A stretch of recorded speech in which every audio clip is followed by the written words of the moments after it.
Excuse me, time out. My show.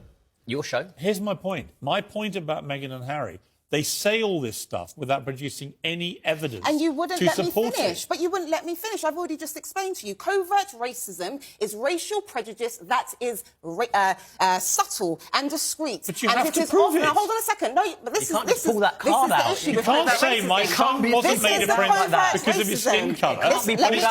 Let me explain. This is what I'm trying to explain to you, and you won't let me finish. So let me finish, and you'll be able to raise your point. Okay? So, racial prejudice. That is subtle and discreet. It's called covert racism. Okay, hold on, listen. Just listen. Because you're not. No, you're not understanding. You're not understanding. No, Piers, you're not understanding. Because the reality is, I can give you an example. Because clearly you're not getting it. So someone can come along and say, "Oh, I don't like Meghan because she's this, she's that, she's a liar, she's this, she's that." When the reality is, secretly, it's actually due to the fact. Hold on a second. Let me finish, please, Anne. It's actually due to the fact that Harry, who is a royal, ended up marrying a woman from the black community. But you cannot say that out loud because that is nothing to do with. It is overtly racist and that is against the law. Calm down. Calm down. Listen, because you won't listen. You can't just shout your way through the next hour, right? Here's my point about that. Nothing I've ever said that's critical of Meghan Markle has anything to do with her skin colour. Okay. Nothing. So at best, either subliminal or overt or any other way, it's to do with her hypocrisy and her lies. What's hypocrisy? Because now, you ultimately said she's a liar. That's gaslighting, which I've already told you about. I also think she's a fake. Let me ask you one question. Front page of every paper today, or most of them, have pictures of her crying in the trailer for the series. Yeah. Do you think those tears were genuine? OK, so this is what... I'm not even going to go down this route. Because you're trying to lead on the fact that just because someone is an actress, that therefore every time that they cry, it's ultimately fake. I'm asking you a question. Do you think her tears are genuine? You are implying... I do, because the reality is she's ultimately said that that institution perpetuated racism. I want to play you something. So this is an actress who can act and who can cry on cue, but also can cry when... I'm just going to play you a clip. I'm going to play you a clip. I get your point. I'm going to play you a clip. This is Meghan Markle. Now make yourself cry. Oh, I can do that so well. Oh my God, it's crazy. You're like, Meghan, one tear, left eye, go. Give me 3 seconds. 3 seconds is all it takes for her to cry. And just a quick one on that, Piers. She's an actress. And I get your point. She's scamming everybody. And I really do. But when you talk about the discreet...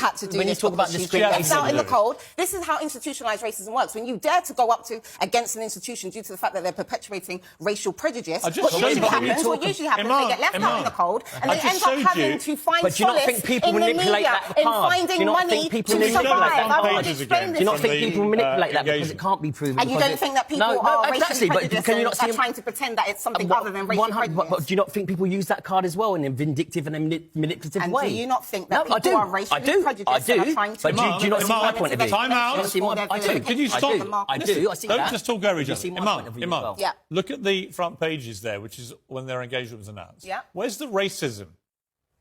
Do you remember that was before she actually said that the institution was racist? And that's my point. How institutionalised racism works is the minute you dare say that the institution is racist, everyone piles on. Shouting. That's what happens. But you accept there's no racism in those media pages. Because that was before she said that the institution was racist. Actually, after that moment, that's when everyone decided to pile on. Actually, what happened is people began to pile on when she started having $500,000 baby showers in New York and flying back on the Clooney private plane. They started having a pile-on.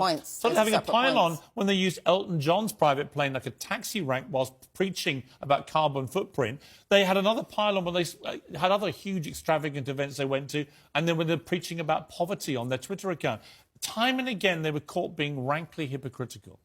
That was why the media coverage began to turn. Then there was all the stuff with her father. Many people felt that she was unnecessarily cruel to her father. People have since criticised his own behaviour. I accept that. But certainly, to start with, they ditched him. They dropped him. Harry's never met his father-in-law in his life.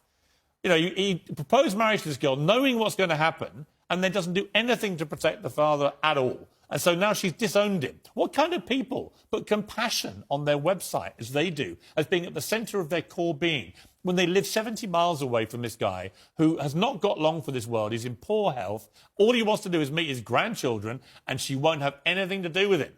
That's not compassionate. And also the hypocrisy and the lies are not what I think are decent values in people. Sorry.